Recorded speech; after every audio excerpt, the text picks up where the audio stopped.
What's up, everybody? Welcome back to the Live with Brandon Blakeney podcast. Of course, I'm your host, Brandon Blakeney, aka Brandon Lee TV.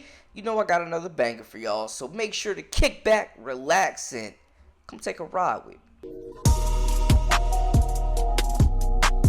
You are now locked into the Live with Brandon Blakeney podcast. Here is your host, Brandon Blakeney.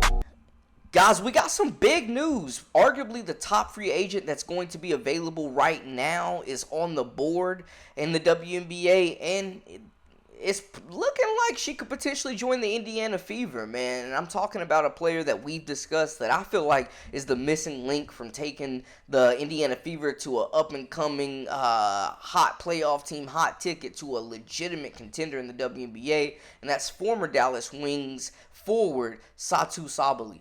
Now, we know just at the 6'3", 6'4", super skilled, right? Can shoot the basketball, can defend really well when she's locked in, is a really good passer as well, and also just brings a mentality of a calming presence to this locker room potentially.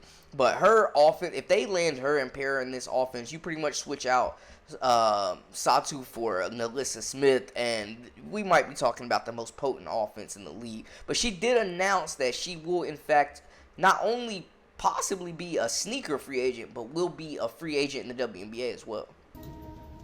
Okay. Yesterday, my sister won the WNBA championship, and I was obviously there to support. But now I'm in LA, and I'm actually allowed now to take shoe meetings. So meetings with different brands who pay me for wearing their shoes, which is such a blessing. I'm with Jordan Brand currently, so it's a lot of movement for me this off season. The decision of moving with a potentially different shoe brand, but also the decision to change teams. Yeah, so I'll be a free agent this year, and oh my God, I feel like this is just super exciting. So yeah, LA girl right now. Sabally, 6'4", like we mentioned, battled some injuries, but balled out for Germany in the Olympics and then came back on fire in the WNBA, playing for underachieving, to say it nicely, Dallas Wings team. But she did average last season 17.9 points per game, 6.4 rebounds, and 5 assists, plus 1.3 steals. When you talk about the all-around versatility, she does everything. A true stat sheet stuffer, another playmaker for this group to add along Caitlin Clark, Kelsey Mitchell, and Aaliyah Boston. This would absolutely, I know some people say it's a big four with Lexi, and I'm not sleeping on Lexi Hole. She's a really good player, and she does her job really well. But Sabally is a totally different animal, and she would definitely make this a big four.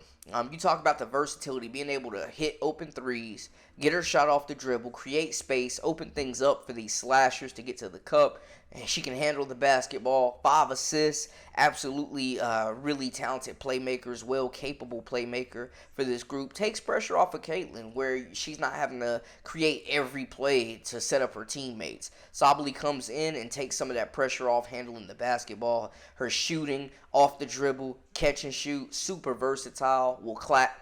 She will crash the glass as well. 6'4", great length.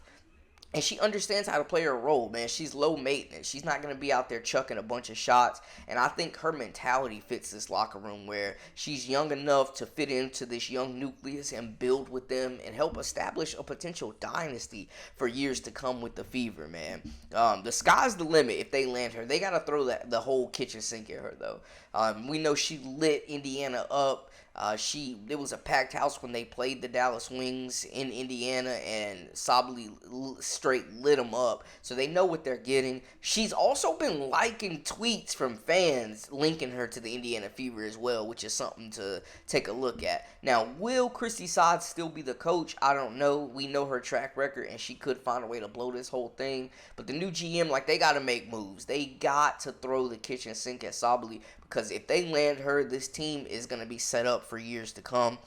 They were a good bunch this year. They exceeded expectations. And Caitlin Clark, Rookie of the Year, first team All-WNBA. Get her another superstar to play with. Takes pressure off of Leah Boston where they can't double her down low.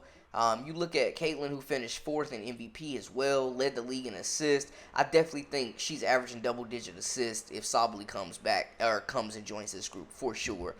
Major update though, the fact that she is deciding to go into free agency. And y'all notice, like, when teams go into free agency, sometimes it's like they still dance with that ex-girlfriend and give them a chance to potentially go back and reunite. But she says she will be switching teams, which without a doubt means that she is dipping out of Dallas. Now, a lot of people have also linked her to the New York Liberty, where her sister plays. She was out there celebrating during the parade.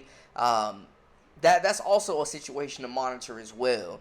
But I think, honestly, the Fever would be a perfect fit. They have the money. They have the space for her to come in and start immediately. They have a bigger need at the 4 than the New York Liberty does.